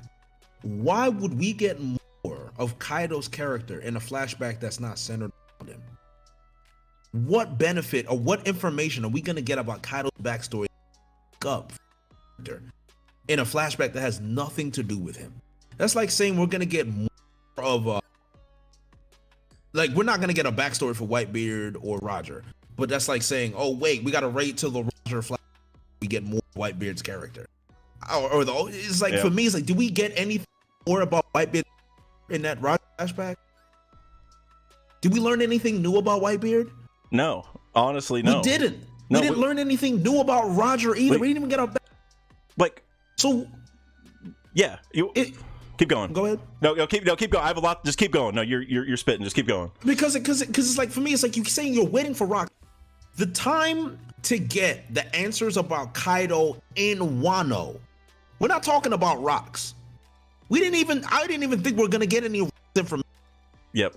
To be real with you, the time to get information about Kaido being in Wano was in Wano. The time to get it was there. Yes. That was the time. People can tell me, oh, you don't write the story. You're not a mangaka. Yes, but I'm a reader. And as a reader, there are expectations that we're supposed to have. And for the main villain, there has to be a flashback that gives you his motivations for the reason he's there. It's like Doflamingo's flashback. You saw it. Yep. You saw Dofi's flashback. And if you're not gonna get a flashback, do it like Crocodile. We all love Crocodile, but he doesn't have a flashback. Why? Yes. He didn't need. There you go. He didn't need one. So for me, we were better off without the flashback. And Kaido standalone without the flashback, everybody would have been okay. Kaido would be in people's top 5 villains immediately. 100%, dude. Like the flashback almost made it worse. Honestly, you know what I'm saying? It almost hurt me where I was like, because the rest of the fight, I was like, wait, we're gonna get more, right? Like it's coming. Like I'm gonna get that thing I've been waiting for, right? Like we're gonna get a big reveal, right? And it's just like, no, like it was almost like Oda was like, all right, I know, I got to show you guys something, so here's something, but it's not the something. You know what I mean? Like you brought up Doflamingo. We didn't learn that about what the national treasure was of Marijois, that like the whole, his whole plan. We didn't learn what that really was, but it didn't take away from him because we learned his whole motivation for what he did and all that kind of stuff. So it still felt heavy. And like you're saying, it happened in the arc, right? Like whenever we learned what that national treasure was that he was trying to take and like how it was going to work to take over the world and stuff, that it's not like, like we're sitting here like Dressrosa sucks, but we're waiting to learn that so it feels better. Like that's kind of like what it is for Wano, right? It's like, all right, yeah, like it doesn't feel good now, but eventually we'll find out and it's better. It's like we don't do that for other arcs, like we don't do that for other arcs. It feels good in the moment and there's stuff to look forward to that makes it better. It's both. But like you're saying, in that moment that we had to read it, like the expectations we had built because of like I'm not saying Oda's bad, but like Oda set up these expectations for us, right? Like he's done it countless times and delivered. But then this time I was like, man, I had like 100 what I felt were reasonable expectations, and we got like 2 maybe, like Zoro. That's a whole other thing. Like I'm not even the biggest Zoro fan, and it just like, why didn't we go see Ryuma's grave? Like how does that? I don't know. How's that not happen? So anyway, if you have more thoughts, please continue because there's. I mean, I think people just like it's like, and what makes me happy is that when I talk to someone, I talk to Murphy. Shout out to Murphy. And a lot of people, they associate the tag with, power scaler, agenda man, all this other stuff. Granted, yeah, obviously, like agenda. So it's like they're not wrong for the perception. But a lot of people don't understand that I do pay attention to the story. As you know, like I'm a character-oriented person. Yep. So when it comes to characters, I pay very special attention to it. So I'd like to think that I have the talk about character development and their psychology and everything. But a lot of people won't receive it from me because they already have a preconceived notion about me. But when it comes to people like Murphy, who are booktubers, focus on the themes and literary, for her to also say, yeah, I was disappointed because the time to get Kaido's backstory was in Wano because of his samurai pride, right? The pride of there's honor in death. Why did Kaido want to kill himself? Why did he want to die? Why did he pick Wano? Why does he have this noble heart for the people that are underneath? See the way he treated King and Queen before we even started Onigashima. And Jack supposedly. Exactly. And Jack supposedly like, oh, Jack, you did a good job. Mm-hmm. This side of Kaido that we're wondering, where is this coming from? Because the perception we had was a brute. But it seems to be so many underlying things: disappointment, sadness, depression, code of honor, all of these things that are in there. And you're thinking, wow, this guy has to have a really unique backstory. You even see the Joy Boy thing. Yes. King, he saved King. So it's like this guy is a deep character. There's a deep character in there. Remember his the speech that he gave Kinemon before he allegedly killed him, right? There's no honor there. Yes. You see those moments and you're like, man, Oda is littering the entire story with Kaido's potential character depth. To the point where anybody who was watching would agree with you. Yo, Kaido's backstory is gonna hit. Yep. There's something in his backstory. Like, I wonder what happened to him. And then you get the backstory. And you get a slideshow. You get no character depth. You get no introspection. Yep. He just goes from, I hate the Celestial Dragons. I was a warrior. I was betrayed. I left. I escaped. Now I'm on rocks. Now might makes right. And that's it. Yep. So you mean to tell me that's acceptable, but everything that I just talked about, Kaido's honor, all of that stuff, all of that is going to be explained in a Rocks flashback? Why? Yes. What makes you think that Oda's going to diverge from Rocks himself? Big Mom, Whitebeard, Shiki, all of these major players that need the Celestial Dragons. Focus on Kaido. Yes, the Celestial Dragons. We're gonna focus on Kaido. Right. Why? I don't get it. Sam. I don't get it. To me, it's copium. It's almost like kid copium a little bit, right? Where it's hopium too, where you're like, oh, look, it's still gonna hit. It's gonna come eventually, and like we said earlier, it's almost like the slideshow of flashback. It would have been better to not have that. So Oda's like, hey, I'm just hiding everything. Like, you know what I mean? I'm not going to make it feel empty. I'm just going to let you know, like, I'm not going to give you anything. Like, that almost would have been better, you know, because it's just like the way we see it is like, okay, all right, great. The flashback starting. Like, he's still strong. Okay, he was like we learned he's from Vodka Kingdom, which is like a reveal, but it's like, hey, he's a strong kid. Like, he gets like purposefully captured and all that stuff, which is cool, but that's not like, we knew that he got captured a bunch of times already, so that wasn't like new information. And then we end up seeing him like making his alliance with we see some rock stuff, but he skipped right over it, so we didn't really learn anything new there either. And then we get to like, he's talking about how like strength is everything and weapons and all that, and then Higarashi's like, hey, I have a plan. And it's like, okay, we knew all that. Like, we generally speak, like, we didn't know Higurashi went to him first, I guess. But it's not like we know the reason, you know what I mean? Or how it all really went down. We just got that little tidbit. It's like we knew most of that, right? So I'm with you, man. It's like I said, like, it's like we're at the home run derby, you know, and like Oda had every chance to hit as many home runs as he wanted with this, but he just opted to hit a single, right? It's like every single person thought Kaido's backstory was going to hit, and it still probably will, but it's like, you know, let's not talk about Rocks and God Valley. Let's just leave that to the side. We can talk about that later, and we'll pick up the pieces. Let's talk about other stuff, like maybe talk about where Yamato comes from, like who's Yamato's mom, you know, who like I said, He was talking like I chose this because it's Wano. It's like, bro, we know. Like we know that. We know obviously you picked it because it's Wano. Like what that's why does anyone else take, like, why did Crocodile take Alabasta? Because it's Alabasta, aka like there's poneglyph stuff there. Like why did Doflamingo take Dressrosa? Well, like Doflamingo or the Don Quixote is used to control Dressrosa and all that stuff. It's like yeah, we know you took Wano because it's Wano, bro. Like we know Kaido. Like just tell us what your real reason was, So I don't know. It's a lot of copium and hopium, which, like, I love Kaido. That's the problem. Like, whenever I talk about this, I feel like people think, like, I don't like Kaido. Bro, might be one of my favorite characters up until maybe, like, more recently, once I felt a little disappointed with the way it went down. But building up to it, bro, like, I almost liked him as much as I like Blackbeard, I was hyping him up. I'm like, bro, this is going to hit Kaido. Like, we've been doing this for 10 years. 10 years we've been working together with Law to make this happen. It's like, it's going to be amazing. I'm ready. And then, I don't know, man. And then, just to respond to Riz in the chat, where he said we can wait 25 years to see Shanks fight. We can wait a little longer for this flashback. The issue is that if Shanks was actually going to go into battle and then it got off-screened and we waited 25 years for it, you'd be upset. Kaido was the main focus of the arc.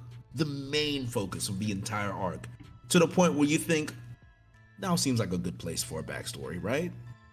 It's the placement and the timing. And that does matter. Like, as a writer, and if anyone is interested in writing, you would think about the timing and the placement of where you're putting a backstory. This would be an appropriate time to give a backstory.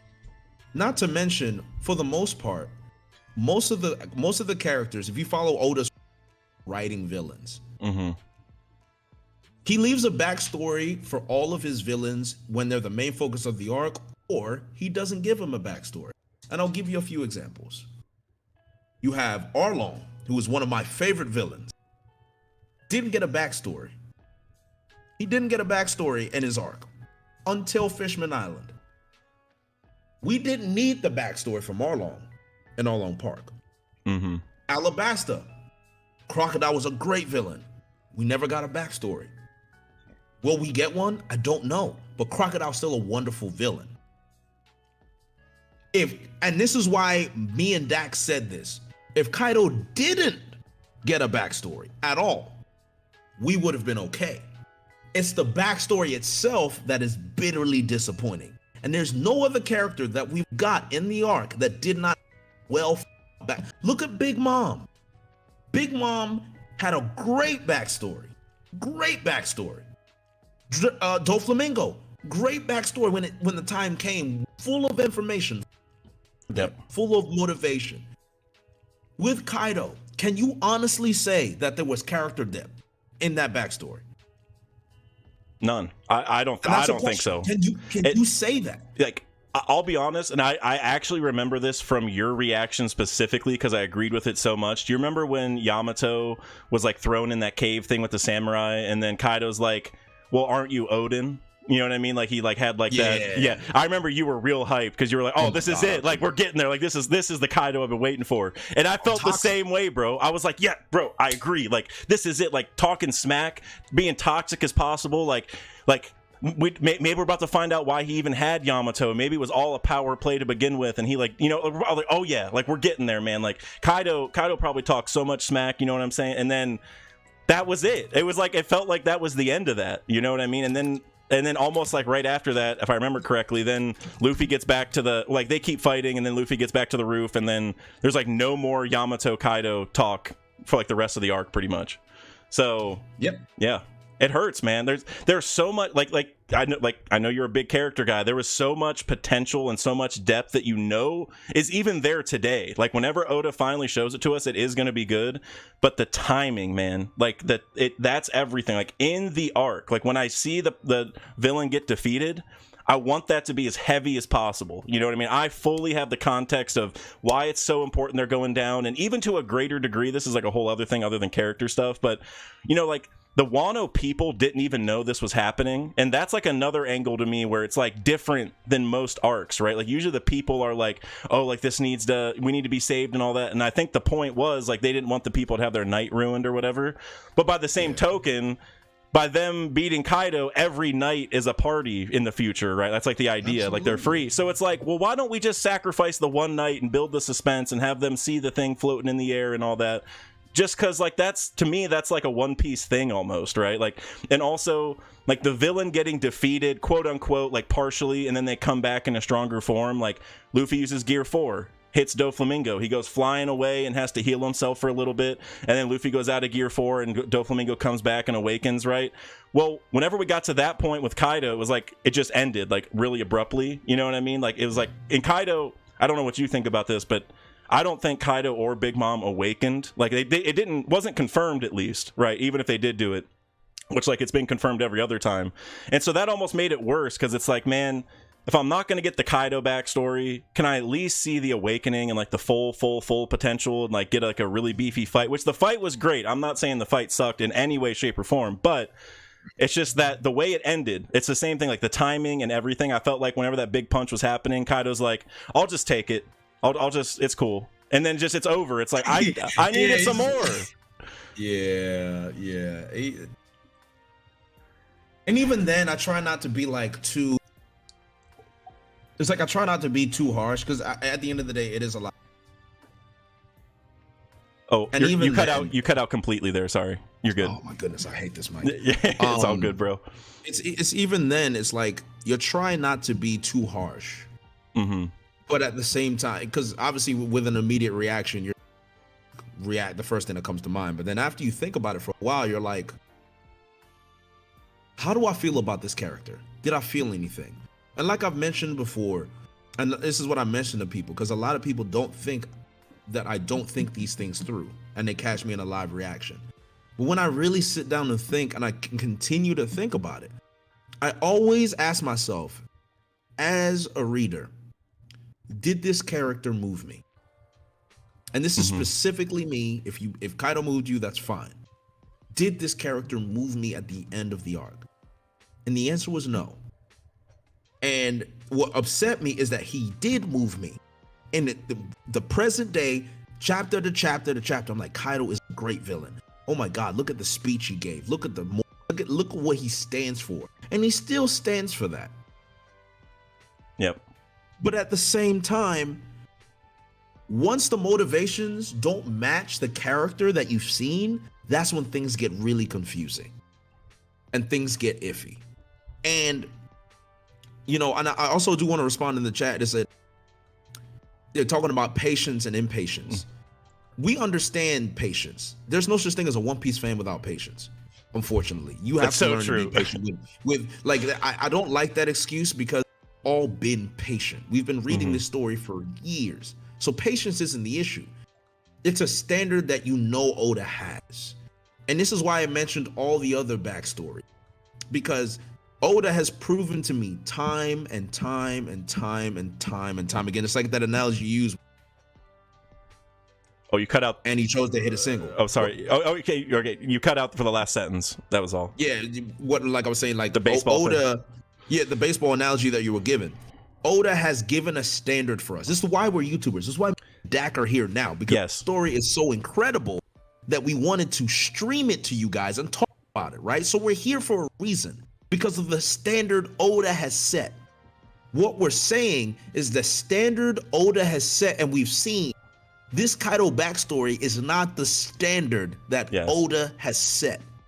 It's not the standard, because we've seen so many different villains and so many different archetypes of villains. And I mean, Fishman Island, people hated Fishman Island. But when you go back and think about Arlong and you think about, fantastic.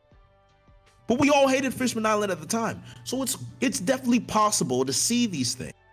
Yeah. Even later on and realize, wow, this was great. But for Kaido, in my mind, maybe Oda is going to pull off a masterclass and surprise me. So it's still possible. But in my mind, from what I've seen so far, I don't see how Oda can rectify his character in a Rocks flashback unless he specifically takes time to focus on Kaido and his character. And that's going to be a lot of focus. And do you really think, and I want to ask the chat this, do you really think Oda's going to take the time to focus on Kaido in a flashback that's not centered? Because that's what I think is important. That's where I think the patience comes in. That's where the disconnect is between me and Dak and some of you guys in the chat, where it's like, do you think Oda's going to really take time to flesh out Kaido in a flashback centered around him?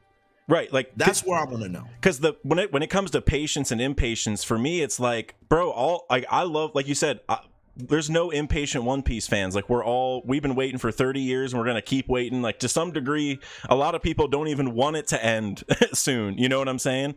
But it's not even about patience to me, because the time has already come and passed, right? Like whether I wait another 6 months for the flashback or 3 years, I don't know if it's gonna hit me quite the same, and maybe I'll eat my words whenever this happens. Like maybe I'm completely wrong. Maybe Oda's, I mean, I'm not saying it's impossible at all, but it's just the moment's already passed. So whether I wait a year, 5 years, 10 years, whatever it is, we've already finished the Kaido Wano arc. He's already been defeated, even if he's not dead and all that, and he comes back.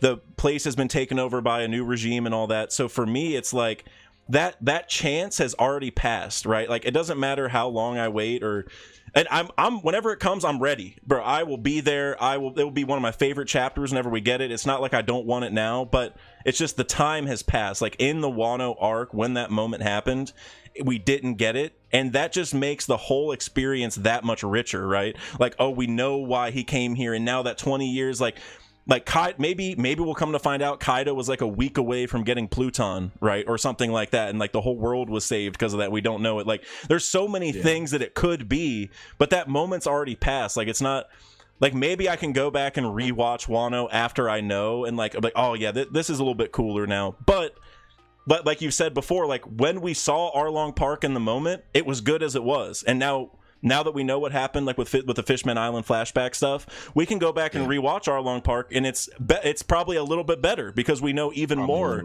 But it was still great as it was. We weren't left there like, man, I needed more about Arlong. And now that was 20 years ago, so it's a little bit different. But I agree with you 100%, man. It's just like it's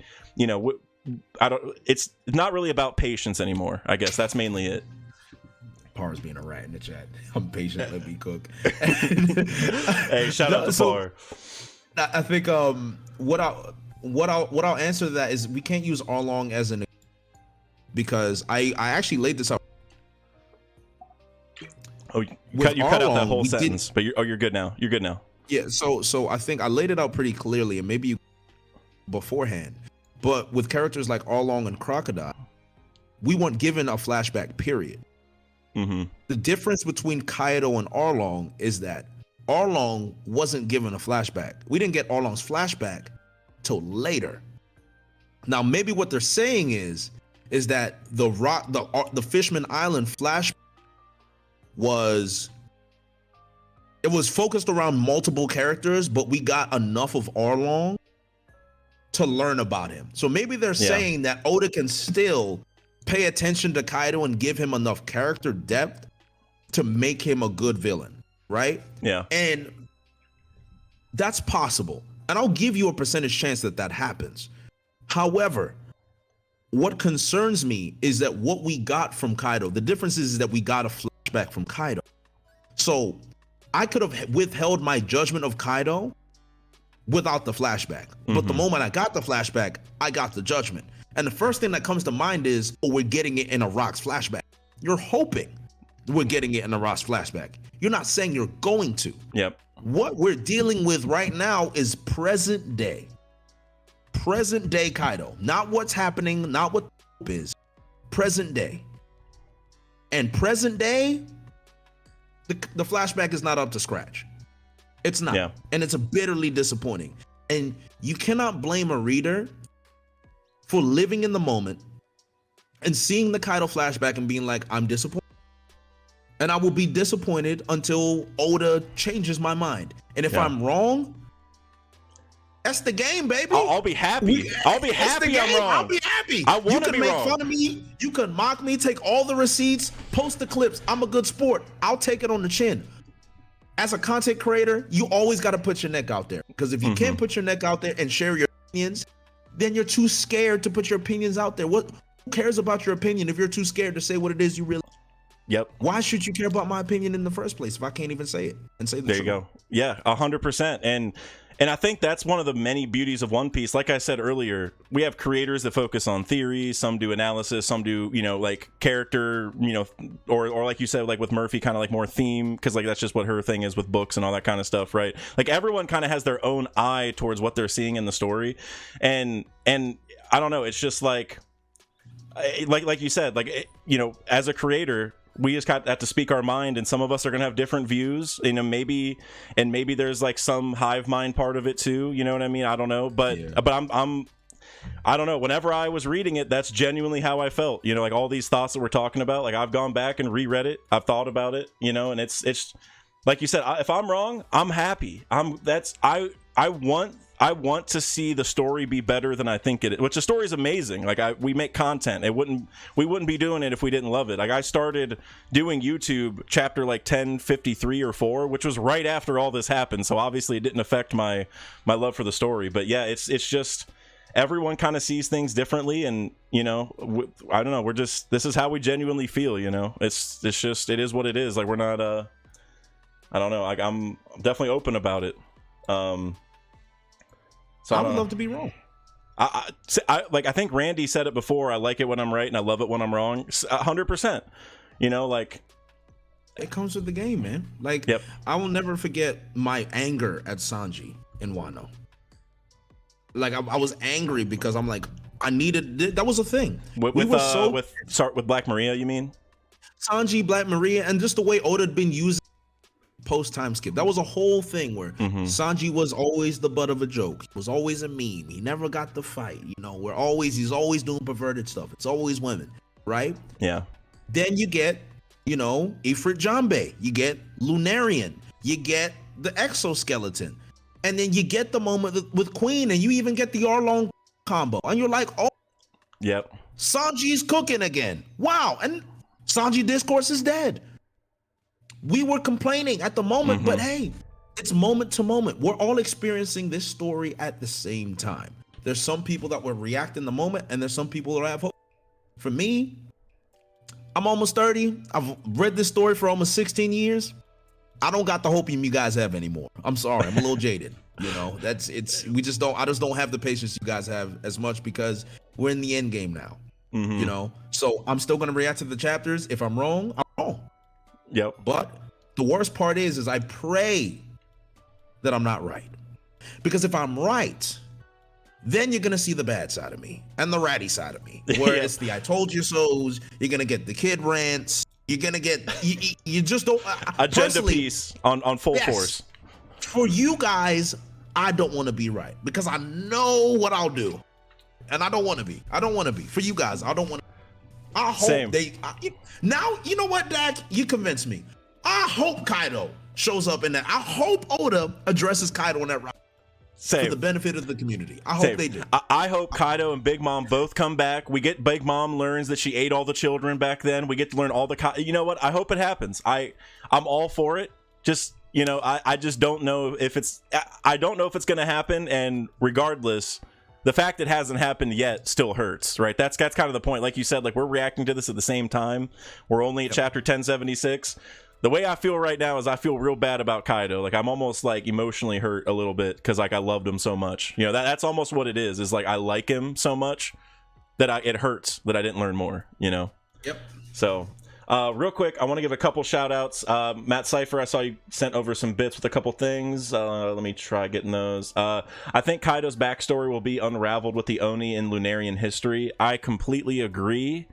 I just wish we got a little more, but I do agree because, you have basically two races that are wiped out, essentially, right? With ancient giants or like Oni or ancient giants, whatever they are, and Lunarians. So I agree there. I do wish we got a little more, but...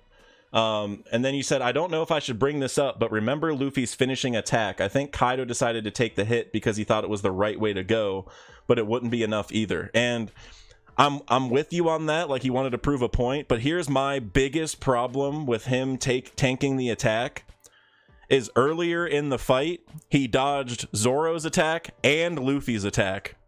And now he's tanking this one that's way more threatening.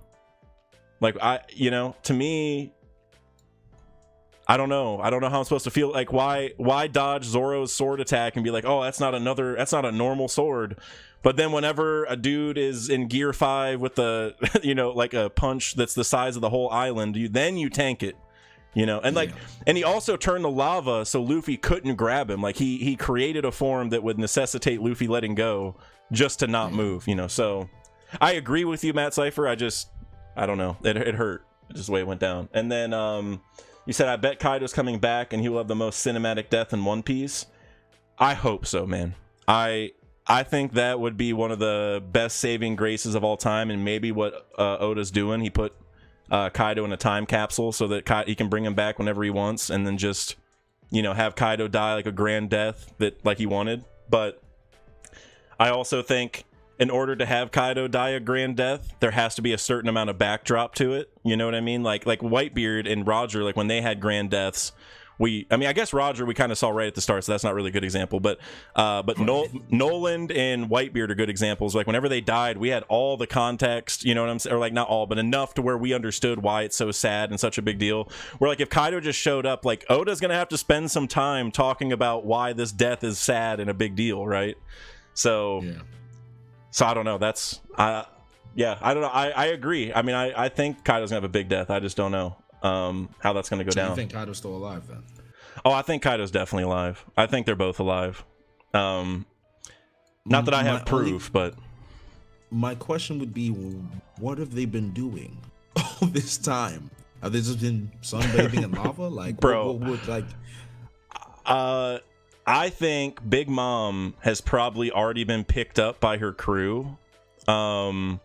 Because for one thing, like we saw like the Big Mom pirates attacked CP0 or like the world government ships, right, that showed up or whatever. They said that. And then people have just brought up the idea like Smoothie drains the lava, or like Big Mom makes a lava homie. I know that's all like hopium or whatever, but it's just, I feel like there's a lot of potential where just like she met up with her crew, was incapacitated for a while, and then somehow got back on her feet. Now Kaido, I have no idea. I genuinely, because like at least her crew was there and they left, like we know that, so it's like, oh, maybe they got her and scrammed because she was real beat up, whatever. Kaido, bro, I don't know. I have no idea. I don't know where Kaido went. Like maybe he's in the lava. Because knowing Kaido, if he's still alive, he's going straight back. 100%. Just knowing him, he's like, well, I'm still alive, so yeah, I'm killing everyone again. Like, I'm not stopping. Right. So that's what I would think. Right. And I mean, look, love Gear 5 Luffy, probably like one of my favorite things that I've ever seen in any kind of animated anything, or like it's not animated yet, but just any cartoon, whatever book I'm reading, whatever it is, cool, one of the coolest things. But bro, like, is that one punch really gonna knock Kaido out entirely, where he's just like unconscious for multiple weeks? Like that doesn't seem like anything that happens in One Piece, right? Like even Luffy was out for like a week and got back up, and it's been how long? You know what I mean? Since that fight ended, and we haven't seen Kaido since. So I'm with you that it doesn't make any sense. He should be back attacking as it is, because like, is he just on a sky island passed out for a month? Like that's just, that'd be weird. So I think the best idea is that he saw Pluton while he was down there, and so that's where he's at. But that's, I mean, it's hopium, but Saw Pluton. By the way, are you aware of my Pluton is a mole theory? Have you heard that? Are you privy? I've heard that before. I don't know the full theory, but I've heard of it. Okay. Do you want to hear? I can give you the synopsis. I promise it's legit. Oh, yeah, give me the synopsis. All right. So, I hope some of my hardcore fans are here, because I know they love hearing about it. I mean, it's my favorite thing to talk about. So basically, Pluton's a god of the underworld, and it's supposed to be a ship, and ships take you island to island. So a lot of people think you just go on the water to go island to island, but we know that Pluton is underground right now, right? And if you think about it, well, bro, like if I can just dig underground and go under the ocean, you know what I mean? Go island to island underground, that's the best shit possible, right? Like I don't have to go on the ocean and deal with weather and other people. I just dig underground and go island to island, right? And so then I was like, let me go look through the story and find any examples of this. And in Gadatsu's cover story, there's a giant mole called the Boss of the Earth who has a helmet on that has a Japanese sun symbol and Mount Fuji on the helmet. And so, and this thing they actually modified its helmet so they could ride inside the mole's helmet, and then dug underground from a hot spring island to Alabasta, and then they made that a permanent tunnel so people could just go under the ocean and without having to get on a boat every time, so they can just walk to the other island essentially. So that led to a whole other, you know, research phase. And I think the biggest thing that a lot of people stick to is in Wano. Do you remember that port that was down at the bottom, like where like Apu came and he like went like through the borders basically and went to a port that was underneath Wano and it pulled him to the very top?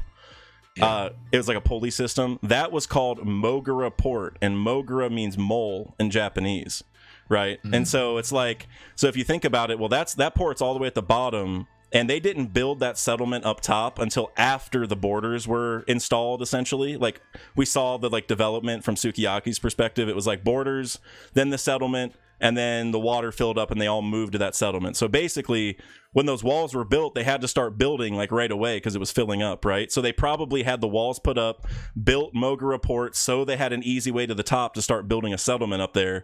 And so then the thought process is, well, if they built that port right after the walls were put up and Pluton was there, maybe they just named the port after Pluton, right? Because like Pluton being put there is the reason they had to build that port to begin with. So now you have Mole Port in Wano that ties all the way to the bottom of Wano, where Sukiyaki basically took Robin almost. It's like almost the same location, like same depth. And there's a couple other things like Usopp in Syrup Village. He said that he saw a legendary mole burrowing under the mansion to Klahadore or Kuro, whatever. And that hasn't really come, unless you say Miss Merry Christmas, but she didn't dig. She's not a legendary mole and didn't dig under a mansion. You know what I mean? Okay. So, and there's even, man, I'm blank. There's a couple other things too. Is Ennis Lobby that giant gaping hole in the middle of Oh, sorry, you cut out. What'd you say? Does that giant gaping hole in Ennis Lobby, does that have?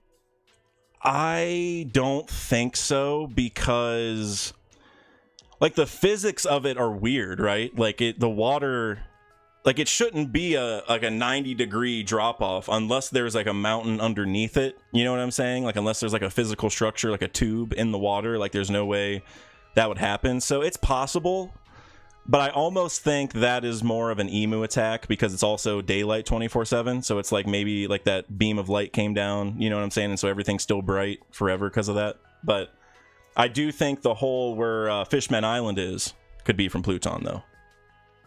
So then my question is what do you say to the prince that Frankie and Iceberg? So they said that those are actually the counter to Pluton, but now obviously the countermeasures. Not, right. So I knew there were countermeasures. Yeah. Why would a ship? Because those blueprints were for a ship, right? That's what they said. So then, because that's always been my thing with Pluton, is like if you're building a ship to counter Pluton, then wouldn't it be some sort of actual like man-made weapon? Pluton, because I mean, it's also a possibility that all the you cut beasts out or beings. Okay, all the ancient weapons are beasts. Okay, yeah, you're good. It could be possible that all the ancient weapons are beasts or beings as well. So that's also a possibility. But it's like, why would a ship print be a countermeasure to Pluton if it was a mole? Because that's the one thing, that's the only issue I would have with the theory. Otherwise, everything is like everything ties everything. Yeah. So that's the only thing I'm thinking about. So I'm glad. So I do have an answer for that. So basically, okay, so I guess multiple times whenever they read or talked about the blueprints, Pluton was referred to, or like whatever they saw on the blueprints was painted out to be a thing or like a monster. Like, for example, whenever Iceberg and Frankie first looked at them, they're like, can humans even build this thing? And then immediately Tom goes, it's the nastiest monster in the history of shipmaking. That's like his exact dialogue. And there's a couple other references where they say thing or whatever. And then to just build that even a little bit further, whenever like Sukiyaki was talking about Pluton and stuff, he's like, it's sleeping right beneath us, so it's like a hint it's alive. It's sleeping. And then also right after that, when Luffy, they're like, hey Luffy, Pluton's down there, do you want it? Frankie's like, that thing is real. Like that was like, even recently he said thing, like whenever they were like all in the room. Frankie said that thing is real? Yeah, like whenever Luffy. Frankie, like Luffy's like, I don't want it. He's like, no, it's all good. I'm good. I don't want it. And then, but like in that conversation, Frankie shouts, wait, that thing is here, or that thing is real. He says thing, and it's like even like bolded, at least in the version I had. So to answer the question about the just overall, so it seems that whatever it is, they've almost hinted it's a, an abomination of some sort. So I think the answer is that it's a combination. So it's probably a mole that was modified, because it was also said that Pluton was built at Water 7 by the ancient shipwright. So it was built. So it's like, well, Pluton was built, it can't be a living thing, but it's both, right? Because in the Gadatsu cover story, they modify the thing's helmet. Like there's a whole thing where they specifically say, we changed the helmet so we can ride in it. And so I'm thinking the mole was modified at Water 7. Like it's a giant mole that dug around, and maybe like some people rode in its helmet or something, but it's like, we need to make this like more usable for more people. So it's like a subway system, you know what I'm saying? And so I think basically maybe the blueprints do show that, but we also know it's the counter. And so one of my theories, I don't know, I think there's a couple options, but I like the idea that the reason it's a counter is because they are the blueprints of Pluton, but it shows you how to destroy it. You know what I'm saying? Like like the blueprints show you, hey, a self-destruct button's right here, or or like this is the weak point, or this is how you disassemble it, or maybe there's even like one page where it's like, hey, in case you need to beat this, here's like a thing. You know what I'm saying? So. Yeah. So basically, yeah, like the blueprints are weird because like they said it's a counter, but also like it says Pluton right on the back, and like they were like freaking out at the blueprint, so it's like a little weird. But I think no matter what, it's gonna be a living thing, and the blueprints are what they attach to it, or what they, because like Laboon, right? Laboon is an animal that was modified to live inside of. I think it's probably the same idea. And just to build onto that just a little bit more, I think this Pluton, like if it's like basically an underground sea train is basically what it is. If you go look at the sea train that Tom built, it almost looks like a mole, like the Rocket Man specifically. It has like a pointy face and like teeth, and it's supposed to be based off a shark, but it could also be a mole, like easily. And so I'm thinking that the ancient kingdom basically took Pluton. Like back in the day, it was probably just a transportation method. Like, let's not bother going on the ocean, and it's faster to cut through the center of the earth. You know what I'm saying? And I think that's how they transported the poneglyphs around. Because remember they said poneglyphs were made in Wano, and that's also where Pluton was parked. But they also made poneglyphs there and sent them around the world, right? During that same time period, essentially, because all the allied kingdoms got a poneglyph. But the poneglyphs were made in the Void Century. So it's like, once the Void Century ended, or towards the end of it, they somehow snuck poneglyphs around the world without anyone finding it. Like, they're giant stones, and samurai aren't even good at sailing anyway, right? So it's like, how did that happen? I'm thinking there's tunnels, and so it's basically like an underground railroad, but like legitimately. And so they just went on and just like, Pluton was parked, but like the tunnels were already made. And so I'm thinking there's a huge network like underground basically that was pre-made by Pluton, where everyone's connected essentially. Interesting. I said a lot there. And I can see it. No, I can definitely see it. That's definitely something I'm going to be considering. Pluton. I never really that's the first Pluton thing, to be honest with you. Yeah. Well, I mean, I've never really been I'm not really a theory crafter. I've really been one to look into theories. But I like it. I'm glad. I generally like that. I'm just like envisioning like the reveal, and it's like, imagine they just walk into a giant room and you just see ancient weapon Pluton. Yes, it's just sleeping there. Like I can see that being like Yep. That would be so dope. And building off of our Kaido discussion earlier, imagine if Kaido saw that, right? Like, imagine if he was part way down in the lava and he looked and saw a mole, he's like, what the hell? And so that would almost, if that is the case, and he like swam over or whatever, you know what I don't know how that would really work, but made it over to Pluton and he's been like chilling with it, it almost makes sense, right? Like, it's almost like Like if I saw that, I'd be like, damn, like I'm not, I know I was fighting Luffy and stuff, but like, I mean, what is it? You know what I mean? What the hell? Like, what's going on? Well, imagine there's a giant war and Kaido just pulls up a Pluton from underground out of nowhere. Yep. Like that's what I want. That's the way he introduces him back into the stories, that he just comes up with Pluton. I'm like, wow, how did that happen? And Big Mom too, both of them riding like in the helmet or something. So toxic. Oh my god. But think about how cool that would be. Like there'd be so many powers, like Kaido and Big Mom with Pluton. Like even though they just got beat, like, and also like I said, I don't think they awakened. So imagine if they did awaken because they were like hurt so bad. You know what I mean? So they come out awakened and they're with Pluton, bro. Kaido awakening would be so toxic. That would be so toxic. Like, bro, listen to this. What? You know what? I have a pretty solid theory on what that is too, and I think he's gonna be like a sun dragon, like a celestial. Like he will be a literal sun, because he covered himself in magma. The awakening will be one step above that. So he's like a sun dragon, or like plasma, or whatever you want to call it, star dragon, aka a celestial dragon, or in other words, also a sun god, because has sun powers in awakened mode. You know what I'm saying? So he could almost be a sun god, celestial dragon thing in his awakened form, and he comes out with Pluton. I mean, like I said, this is hopium. I love Kaido, but mega hopium. But we still endorse it. I don't know if you're able to look at it, but I just sent you a picture on Discord of what Pluton might look like. That's from a filler episode at Long Ring Long Land, and that's called a mole with a bunch of O's, and the guy who owns that is a champion hole digger. It's like the most random. Well, I'd hope he'd be considerably bigger. Yeah. Oh yeah. Oh yeah. I was about to say he's got to be at least as. For me, Pluton needs to be as big as like a Neptunian or Zunisha. Because I think it's funny because I really don't think people. I think we underestimated Sea King because Zoro cut one and Rayleigh low diff some Sea King while he was. But like, there's a difference between Sea Kings, right? There is a difference. Oh, dude, the Sea Kings in Fishman Island, like the ones that saved the Noah, those like are not the same Sea Kings as like the Lord of the Coast. Which I don't even think he's technically a Sea King, but you know what I'm saying? Like those ones are a class of their own, basically. Those things are gigantic. Like you can't really actually, if you watch the anime, you can tell those things are massive. Yes. So like.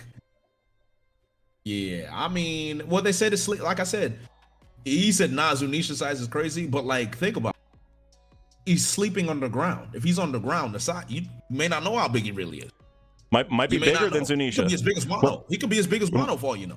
And also, like, like I said, it might be like sea train shape, so it's going to be like a snake almost. It's going to be like a long tube. So like whenever we say big, it could be like moderate width, you know what I'm saying? Like he's just coiled up essentially, you know what I'm saying? Like underwater. Like we have no idea how big he could really be, because like I doubt he's just like a giant spherical mole, kind of like the one we saw in Gadatsu's cover story. He's probably like train size, you know what I mean? Like but I agree with you, he's got to be huge, right? He's got to be the size of Zunisha, because I mean ancient weapons got to be crazy, otherwise I don't know what we're doing. So firstly, I'm praying that what's it called? I'm praying that Jormungandr, the Red Line, that theory, like I want that to be, because the Red Line being a giant red snake. Yeah. Just I like the Norse mythology thing. Like I'm praying that's a thing. Yeah. Because I know we've all theorized that, but as a God of War fan, a mythology fan, a giant world snake wrapping the world is like wild, and that screams ancient weapon to me. Same. So, and I need that. I have an amazing theory to tack onto that, but I just real quick I want to give a shout out to young Usopp. Earlier you said now it just went away for me. Oh, there it is. 2 legends, awesome stream, fellas. Hey, I appreciate you, bro. Everyone go check out young Usopp. He makes great content as well. And then also earlier, Matt Cypher, I missed the 10 bits where you said a couple of them. You shared some proof with Dak when the chapter came out. Oh, probably. Okay, yeah, just send that to me in a DM. And then Jack was missing in the Udon prison, and I think he was tossed in the sea, and he was a fishman, plus Kaido might awaken his lava-based abilities. Yep. That was actually my first video ever on YouTube. I think that's... I don't know if that's when we started talking, Matt Cypher, but that was one of my first theories, where Kaido's in the water because he has the fish fruit. You know what I'm saying? So he's just been stuck like Jack in the bottom of the water, basically. But anyways, I want to build off of that point you just made about the Jormungandr thing. What if that's what Blackbeard was doing, trying to get Boa's fruit? Turn it back into a snake. It does have effects where you could change it back. I wonder.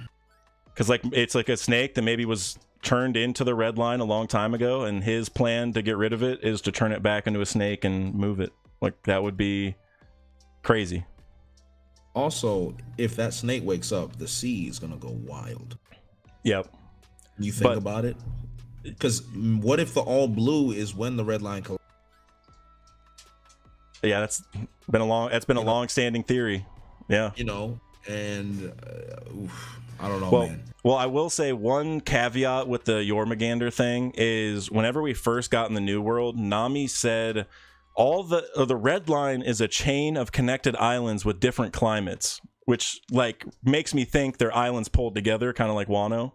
Right. And so that would kind of like dispel the Jormungandr thing. But at the same time, it could just be a snake and then they just put rocks over it. You know what I'm saying? Like, I can think of, I don't know if I want to spoil it, but a couple popular shonen I can think of that use similar themes. But you know what I mean? It's like inside, like there's a snake inside the red line. And maybe that's like part of why it's been so tough this whole time. Like it doesn't break, is maybe like the snake is something. And that would be why there's different islands. You know what I mean? It would be the snake. It's the snake scales. Because if you look at Kaido's scale, and I mean, I don't think you can just casually. I just don't think you can. Yeah. I think Neptune. Like I think we've seen even in Island, where Rayleigh wanted Luffy to train. Luffy couldn't do anything to those animals. Right. They just tanked it. That's it. True. Like they just tanked it. You know. So like I think sometimes we just get so, combatants like humanoid. Yeah. In One Piece, but we don't understand that the size of these equates to how durable they are. And if that is the case, it would not surprise me at all. It's just one beast and just sleep. Like, all of them. Because I mean, the Neptunians, they weren't active until nobody had really seen them until Shirahoshi yelled, right? Nobody. Oh my God! What? Where did they come? Just Roger, right? The one time when he was going down to Fishman Island, like that was like the only time. Yep, that's the only time. So they've just been vibing somewhere, wherever they are. And they've even alluded to that, like we've been waiting for this for centuries. Like, bro, like, are you 800 years old? You know, like, have you just been chilling this whole time? But I like what you said. Like, like Kaido had that line where he said like hockey rules the seas, which like is definitely true to a point. And then Luffy beat him with a devil fruit, so that's like a whole a debate there. But I like what you said. Like, people forget that like giant animals, like if you're just massive, that's power. You know what I'm saying? Like, you don't like hockey's great, and it's probably the end all, and like maybe devil fruits, which might be tied to hockey or will anyway. But like, like remember when Zunisha hit Jack, like one shot at Jack with her trunk or his trunk? I don't know if we know what Zunisha is or not, but you know what I'm saying? Like, I like that. Like, people forget, man. And I think animals are going to be a huge thing in One Piece. You know what I mean? Laboon. Look at Laboon. You know what I mean? He's one of the biggest things we're waiting for. So, so two things I want to say real quick. First off, 3-Day brought up something earlier that I wanted to mention about Pluton, just a small thing. So I said like Mogura means mole in Japanese, but FYI, Mogura also means Earth Dragon.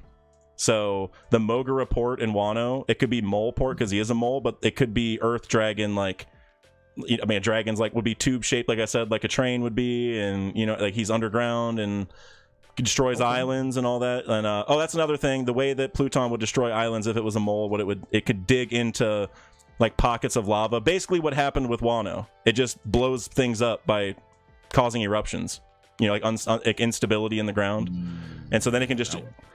And Nami said that new islands are made from underwater volcanic eruptions, so you could also make islands with Pluton if it does that. Just so. Yes, Par, 2 hours. However, we are about to end it. We've hit the 2-hour mark, so I'm going to end it here. Jay, I want to give you a huge thank you for coming on and being the third guest on the Davy Dak fight. Anything you want to plug or anything like that for your channel? Yeah, the only thing I want to plug really is this. I'm doing a series. Oh, you're cutting out. Sorry. Oh. I despise this mic right now. Can you hear me now? Yeah, you're perfect. Yeah, so I take a break from the reaction content and the agendas. One series that I really do care about, which is one. Par has been on it twice now, and it's where I relate One Piece and One Piece themes to real life societal issues that we deal with, and also personal issues when it comes to characters like Robin, Boa Hancock. We're gonna do a Sanji episode, Usopp, deal with things like loneliness, trauma. It's a very personal series of mine where I really have a piece on how much it means to me. Okay, you're good. Sorry, you cut out, but you're good now.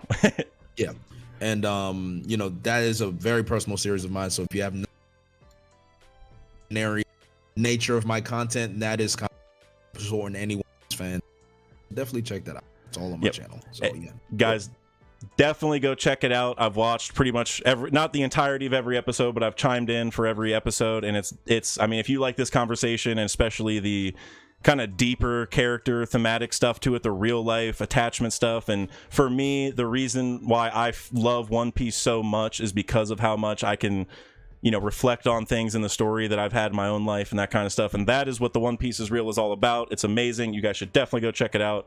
And I mean, you know, everyone knows Jay by now, but if you haven't checked him out, definitely go do so. But hey, thank you guys. This was an awesome stream. Thank you, Jay.